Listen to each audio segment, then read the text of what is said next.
नमस्कार दोस्तों, हमारे YouTube चैनल पर आपका फिर से स्वागत है, जिसका नाम है टीचिंग मेथड्स। दोस्तों, आज हम देखेंगे हिंदी की शिक्षण विधियों के 15 अति महत्वपूर्ण प्रश्न।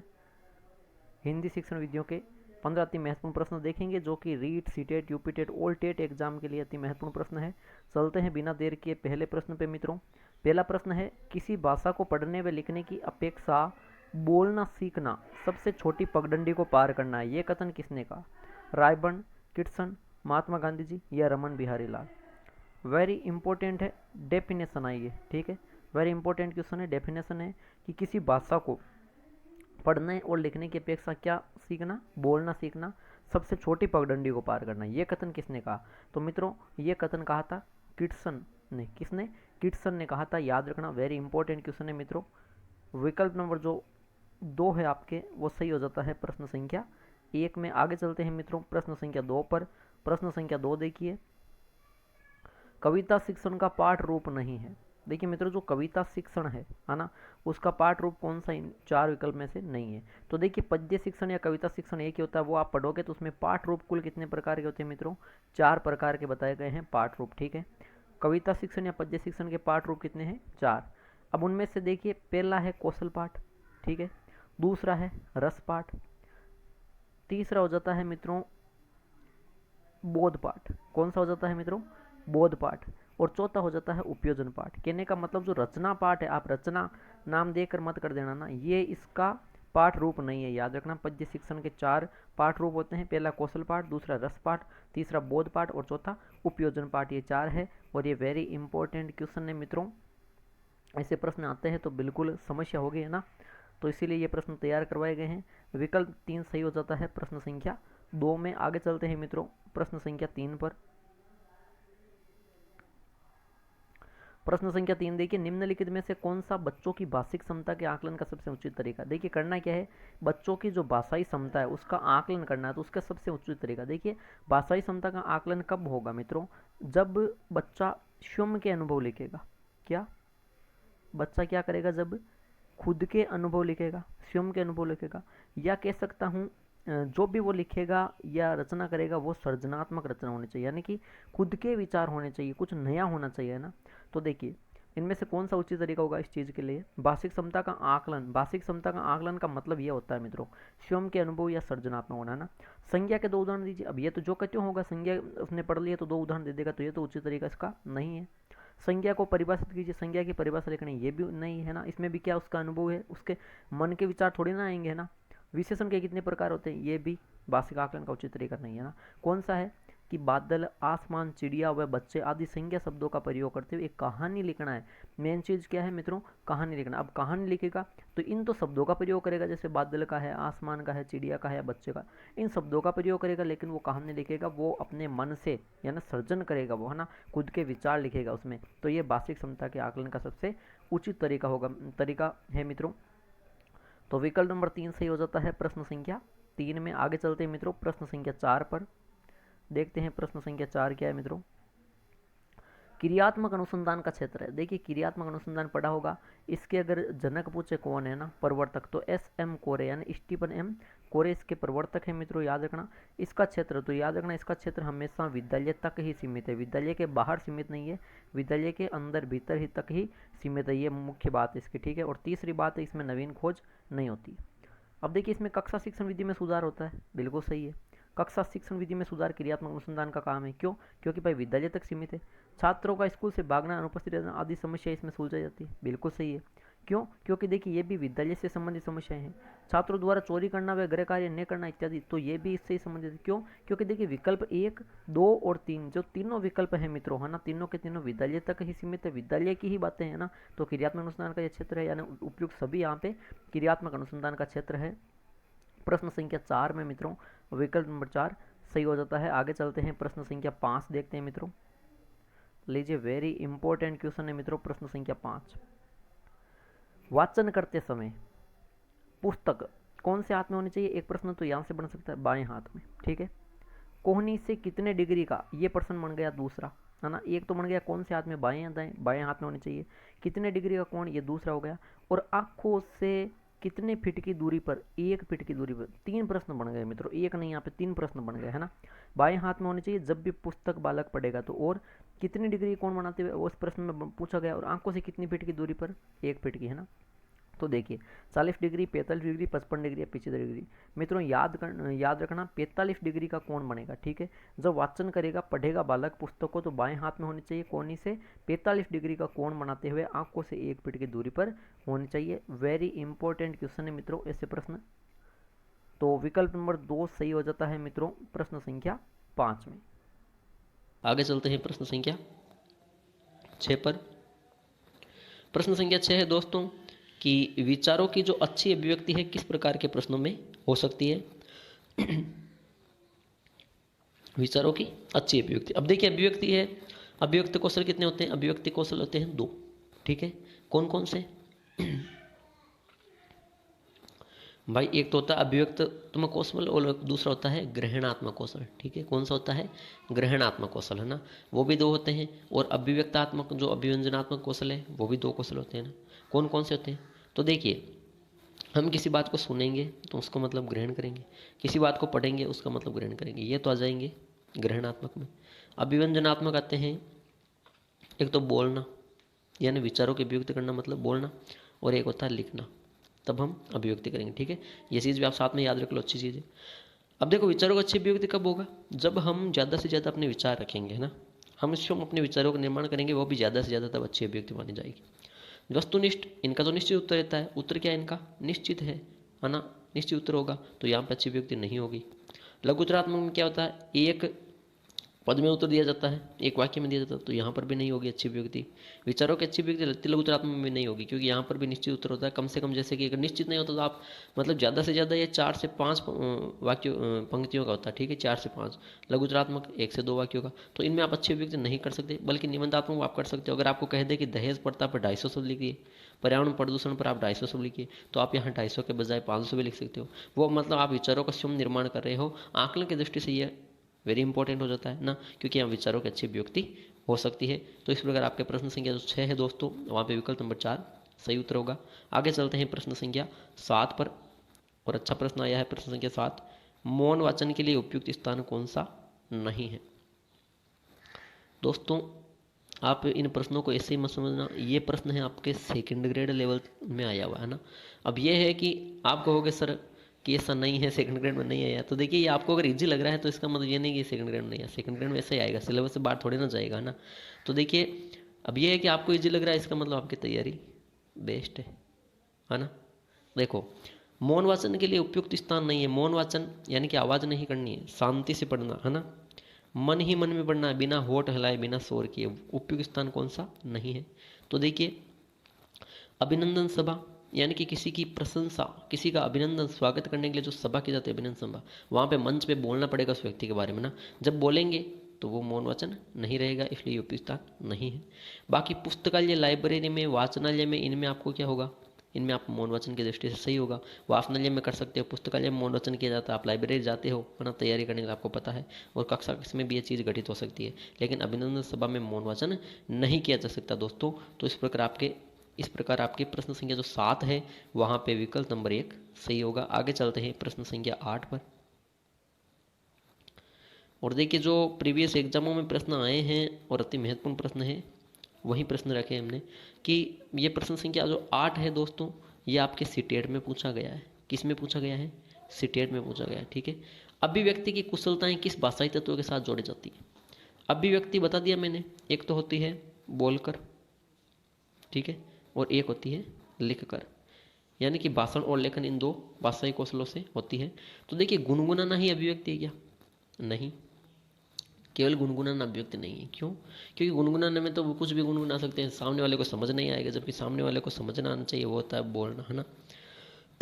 तो सुनना ये तो ग्रहणात्मक हो गया, और पठन करना ये भी ग्रहणात्मक हो गया। बच्चा कौन सा? बोलना। ये मैंने बता ही दिया पहले ही कि जो बोलना है वो अभिव्यक्ति की कुशलताएं का भाषाई तत्व है, ठीक है। इस प्रकार आपके प्रश्न संख्या जो 8 है दोस्तों, वहाँ पे विकल्प नंबर 3 सही उत्तर होगा। चलते हैं प्रश्न संख्या 9 पर, और प्रश्न संख्या जो 9 है वेरी इंपॉर्टेंट क्वेश्चन है, ठीक है। वेरी वेरी इंपॉर्टेंट क्वेश्चन आया है। प्रश्न संख्या 9, और ये प्रश्न भी आपके बता दूं मैं सेकंड ग्रेड एग्जाम में आया हुआ है। ठीक है, ये कौन सा उपलब्धि परीक्षण का चरण नहीं है। अब देखिए सेकंड ग्रेड के प्रश्न इसलिए रख रहे हैं क्योंकि देखिए जो जितना मतलब आपका लेवल है, मतलब लेवल 1 है आपके रीट में, सीटेट में, या लेवल 2 है दोस्तों, तो वहाँ तक जो सीमित है, जो लेवल है रहेगा हाई लेवल आपके 10th तक 12th तक, वो तो ठीक है, लेकिन ये है कि वहाँ तक तो आप तैयारी अच्छी है, पता है मुझे, है ना। लेकिन सेकंड ग्रेड में आ गए प्रश्न, अब वहाँ आपके अगर आ जाएंगे तो आपकी ये है कि तैयारी और अच्छी हो जाएगी। ठीक है, तो देखिए कौन सा उपलब्धि परीक्षण का चरण नहीं है। उपलब्धि परीक्षण होता है कि शिक्षक ये मापता है कि छात्र ने अब तक कितनी उपलब्धि की, जो पढ़ाया है वो सीखा है या नहीं सीखा, ये होता है उपलब्धि परीक्षण, है ना। उपलब्धि परीक्षण का और क्या नाम है, और नाम है निष्पत्ति परीक्षण। निष्पत्ति परीक्षण, ठीक है, निष्पत्ति कह दूं या ज्ञानार्जन कह दूं कि कितना ज्ञान अर्जन किया, है ना, ये उपलब्धि परीक्षण के अन्य नाम है। अगर कहीं पे आ गया निष्पत्ति परीक्षण एक ही चीज़ है, ज्ञानार्जन परीक्षण एक ही चीज़ है, वही उपलब्धि परीक्षण है। इसमें क्या क्या चरण होते हैं देखिए, शैक्षणिक उद्देश्य, बिल्कुल उपलब्धि परीक्षण करते हैं शैक्षणिक उद्देश्य तो होते ही है ना, तो ये हो जाती है। उसमें देखिए प्रश्न निर्माण भी होते हैं, प्रश्न निर्माण भी करता है शिक्षक। और समंकन योजना क्या होती है, समंकन योजना बता दूं आपको, जब मूल्यांकन करते हैं तो मूल्यांकन के लिए जो निर्णय लिया जाता है, अंतिम निर्णय, उस निर्णय में जो भी असंगतियाँ आई है, जो भी कमी आई है, उनको दूर करने के लिए समंकन योजना भी तैयार की जाती है। लेकिन जो विकल्प नंबर 2 है वो इसका चरण नहीं होगा। ठीक है, कि छात्रों की कमियों के कारणों की जानकारी प्राप्त करना, ये दोस्तों निदान हो जाता है। ठीक है, ये निदानात्मक परीक्षण होता है, न कि उपलब्धि परीक्षण। इस प्रकार आपके प्रश्न संख्या जो 9 है वहाँ पे विकल्प नंबर 2 सही उत्तर है। आगे चलते हैं प्रश्न संख्या 10 पर। प्रश्न संख्या 10 है कि निम्न में से कौन सी बोलने की योग्यता है ना। ये प्रश्न आपके एचटेट में आ चुका है, एफटेट का प्रश्न है ये। और देखिए जो प्रीवियस एग्जाम है उसी के प्रश्न रख रहे हैं। ठीक है, अन्य राज्य के, है ना, क्योंकि इनके ज़्यादा चांस होते हैं आने के वापस। तो देखिए कौन सी बोलने की योग्यता है। देखिए शुद्ध वर्तनी यानी कि शुद्ध रूप से लिखना, बहुत ही शुद्ध वर्तनी, तो ये विकल्प हट जाएगा। श्रुतलेख सुनकर लिखना, शिक्षक बोलेगा कितनी बार, इसमें ये भी प्रश्न पूछ सकता है, वेरी इंपॉर्टेंट चीज़ है ये, कि श्रुतलेख में शिक्षक बालकों को कितनी बार बोलकर सुनाता है, 3 बार। तो उसमें सुनकर लिखना होता है, शुद्ध लिखना होता है। सुलेख में सुंदर लिखना होता है ना, अक्षरों की अच्छी बनावट करना होता है, शब्द और वाक्य के बीच उचित दूरी छोड़ना होता है ना, ये सारी होती है, मतलब सुंदर लिखना सुलेख होता है। अब यहाँ पे लिखने संबंधित नहीं है, बल्कि ये तीनों तो देखिए सुलेख, श्रुतलेख, शुद्धवर्तनी, ये लेखन कौशल से संबंधित है। ठीक है, लेखन से, यहाँ लेखन का नहीं पूछा है, यहाँ पे बोलना का पूछा है। तो देखिए आशु भाषण होता है कि जो तुरंत भाषण दिया गया है उसे कहते हैं आशु भाषण, तुरंत किसी पे रचना करते हैं वो आशु भाषण होता है। इस प्रकार आपके प्रश्न संख्या 10 में विकल्प नंबर 1 सही उत्तर है। आगे चलते हैं प्रश्न संख्या 11 पर, कि मौन वाचन से वृद्धि लाई जा सकती है। देखिए कितने कितने अच्छे प्रश्न है ना, वेरी इंपॉर्टेंट क्वेश्चन है ये। ठीक है, कि मौन वाचन से वृद्धि लाई जा सकती है लिखने की गति में। अब देखिए मौन वाचन कर, आप वाचन कर रहे हो आप, तो लिखना थोड़ी ना होगा, सुनना भी नहीं होगा, ये 2 कौशल तो ऐसे हट जाएंगे। वाचन कौशल होगा फिर तो, और शरीर का विकास थोड़ी ना होता है। मौन वाचन करने से कौन सा शरीर का विकास हो गया, अगर कोई विकलांग भी तो मौन वाचन कर सकता है, तो ऐसा थोड़ी है ना कि उसका विकास हो जाएगा ना। इससे होता है नेत्रों की गति में वृद्धि। मौन वाचन में होता क्या है, मौन वाचन में हमारे जो केवल एक ही ज्ञानेंद्रिय वहीं सक्रिय रहती है, नेत्र, और नेत्र के अलावा फिर मस्तिष्क सक्रिय रहता है। यानी कि नेत्रों से जल्दी जल्दी देखो और मस्तिष्क में जल्दी जल्दी बिठाओ, जल्दी जल्दी ग्रहण करो, तो नेत्रों की गति में जितनी वृद्धि आएगी मौन वाचन में उतनी वृद्धि होगी। तो इस प्रकार आपके प्रश्न संख्या जो 11 है दोस्तों, वहाँ पे विकल्प नंबर 2 सही उत्तर होगा। आगे चलते हैं प्रश्न संख्या 12 पर। प्रश्न संख्या 12 है, अच्छा प्रश्न है, कि प्राथमिक स्तर पर कुसुम के लिए अर्थोद्योतन के लिए उपयुक्त प्रविधि रहेगी। अर्थोद्योतन यानी कि अर्थ को समझाने के लिए, है ना, किसका समझाना, प्राथमिक स्तर यानी कि 1 से 5 तक के बालक को समझाना है। किसका, कुसुम का। अब कुसुम का आप जानते हो अर्थ होता है फूल। ठीक है, अब देखिए अर्थ अच्छी तरह समझाना है किसको, 1 से 5वीं वाले बालकों को सिखाना है ना, तो क्या करेंगे, तो वाक्य का प्रयोग करके सिखाओगे। ये पहले कुसुम का प्रयोग कर दिया, फिर दूसरे वाक्य में फूल का कर दिया, तो समझ जाएंगे कि कुसुम ये होता नहीं, क्योंकि वो प्राथमिक वाला है, ये चीज़ें उच्च प्राथमिक में आएगी। पर्यायवाची 1 से 5 तक चलते हैं क्या, नहीं चलते हैं, कक्षा 6 से चलते हैं, उच्च प्राथमिक। आप कुसुम के लिख दोगे फूल हो जाएगा, परसून हो जाएगा, सुमन हो जाएगा, है ना, पुष्प हो जाएगा, ऐसे थोड़ी ना होता, ये भी चीज़ गलत है। अर्थ का स्पष्टीकरण करोगे, कुसुम को अच्छी तरह समझाओगे, तो अर्थ स्पष्टीकरण, ये भी उच्च प्राथमिक वाली चीज़ हो गई। अरे चित्र, है ना। बालक किससे सीखते हैं ज़्यादातर? चित्रों के माध्यम से सीखते हैं ना। यानी कि आप चित्र का प्रदर्शन करो, वहाँ पे आप उस वस्तु का प्रदर्शन कर दो, चित्र प्रदर्शन। आप ना फूल तोड़ के ले आओ, उनको दिखा दो, है ना, या आप उनका चित्र बना के दिखा दो। अब देखो फूल तोड़ के दिखाओगे वो तो और भी बेस्ट रहेगा, वेरी बेस्ट रहेगा। उसके बजाय यहाँ ऑप्शन है कि चित्र प्रदर्शन कर दो ना, कि मतलब आप फूल का चित्र बना के चार्ट या मॉडल पर दिखा सकते हो। अब उस पर आप अगर दिखाओगे तो क्या होगा कि देखिए पहले जो अमूर्त संकल्पना है वो मूर्त की ओर हो जाएगी, है ना। फिर वो इस कुसुम शब्द का अर्थ अच्छी तरह से समझ लेंगे। तो इस प्रकार आपके जो प्रश्न संख्या 12 है दोस्तों, वहाँ पे विकल्प नंबर 3 सही उत्तर हो जाएगा। आगे चलते हैं प्रश्न संख्या 13 पर। अच्छा प्रश्न आया है प्रश्न संख्या 13 है कि किस विधि को आगमन विधि भी कहते हैं? किस विधि को आगमन विधि भी कहते हैं दोस्तों? ये प्रश्न है सीटेट में पूछा गया है, ठीक है। सीटेट लेवल 1 में आ रखा है ये साहित्य प्रश्न, एक बार पूरा याद नहीं लेकिन ये याद है कि भाई सीटेट में तो ये प्रश्न आ रखा है। आगमन विधि किस विधि को कहते हैं? अब देखिए इस प्रश्न को घुमाया हुआ है बस, और कुछ नहीं। संस्कृत विधि तो ये अपने कोई है नहीं, है ना। भाषा संसर्ग विधि, तो भाषा संसर्ग विधि को आगमन विधि नहीं कहते। क्यों? क्योंकि भाषा संसर्ग विधि को कहते हैं अव्याकृति विधि।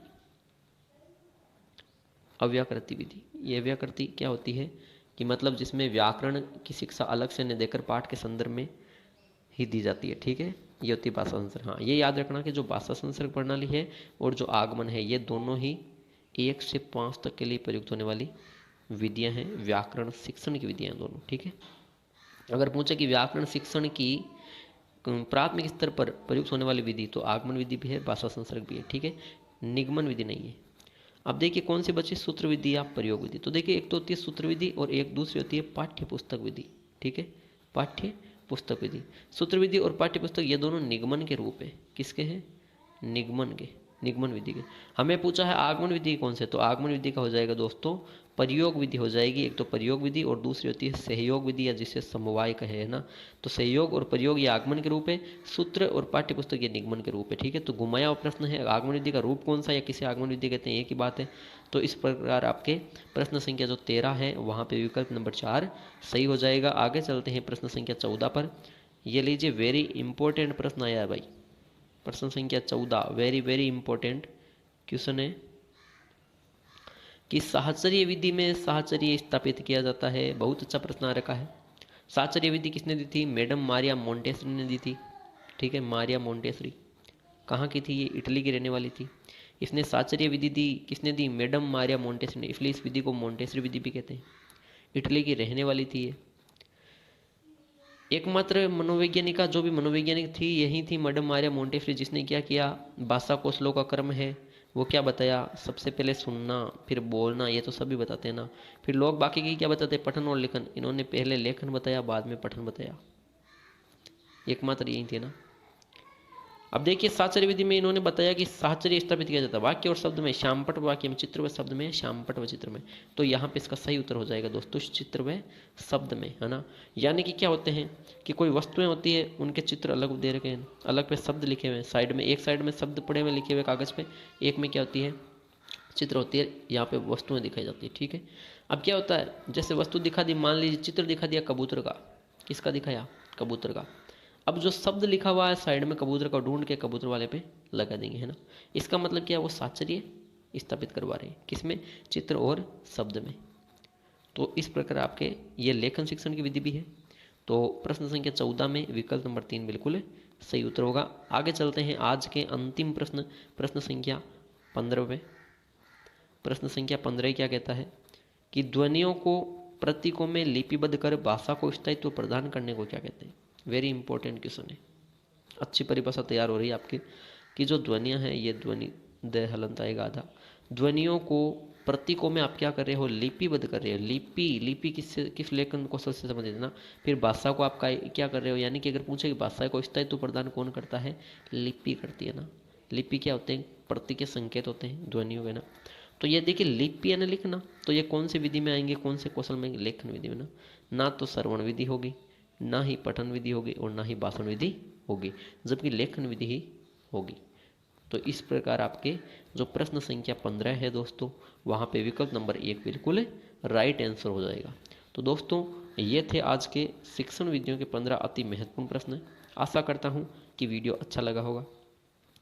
तो बिल्कुल वीडियो को लाइक कीजिए, शेयर कीजिए और हमारे यूट्यूब चैनल को सब्सक्राइब कीजिए। ठीक है दोस्तों, धन्यवाद।